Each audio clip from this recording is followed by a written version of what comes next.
Mga boss, naandini nga pala kami sa Mojix. Dito lang yan sa Barangay Rulod, Indang Cavite mga boss. Pumunta kami dito para i-celebrate yung birthday ng aking pamangkin na si Riley mga boss. Napakaluwag ng parking nila dito mga boss. At pagpasok nyo nga dito ay ering bubungad sa inyo. Ayan, ay di may mga halaman din sila. At pagka nga kayo pumasok-pasok pa, ay bubungad na sa iyo ering kwartong ere na triangle nga ang bubong mga boss. Ayan, meron din silang dirty kitchen mga boss. Meron din silang ihawan. At ering mga lamesang ere at upuan ay kasama na rin nga sa package mga boss. At sa gilid nga dyan ay narinig na ang kanilang kwarto at saka ang kanilang mga swimming pool. Kita nyo naman tropa, talagang nagsisilangoy na. Ang swimming pool nila dito mga boss, dalawang pang maliit na pang bata tsaka ering malaking ere na may lalim na 5 feet mga boss. At kasama na nga rin pala sa package mga boss, ering bilyaran at ang video kayhan mga boss. Kaya kung ikaw ay talagang napaka-case sa pagkanta ay pwede kang bumanat ng bumanat dito. Dito muna tayo sa kanilang kapaligiran mga boss bago ko ipakita sa inyo ang kanilang kwarto. Ito nga yung harapan ng dalawang kwarto mga boss. Naandyan din yung tatlong swimming pool.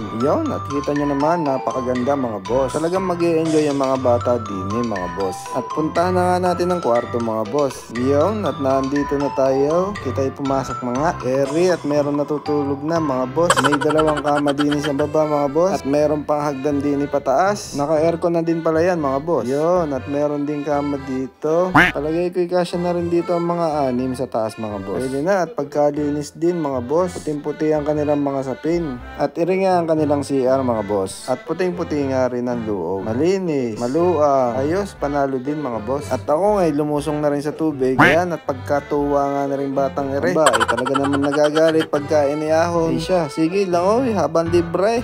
Ang rate nga pala dito nila mga boss ay 8,000 kung ikaw ay maghapon lang mga boss. At kung balak nyo naman mag-overnight, 10,000 naman. Sulit na rin talaga at napakamura. Alam nyo mga boss, hindi masamang mag-celebrate lalo na't mga birthday ng ating mga anak. Kaya lang minsan, mayroon ding panahon ng mga gipit na gipit tayo mga boss. Yung tipong kahit cake man lang ay hindi tayo makabili. Pero tandaan nyo mga boss, na kahit ganun pa man, tayo ay magpasalamat pa din dahil kahit papano ay nadagdagan na naman ng isang taon ang ating buhay mga boss.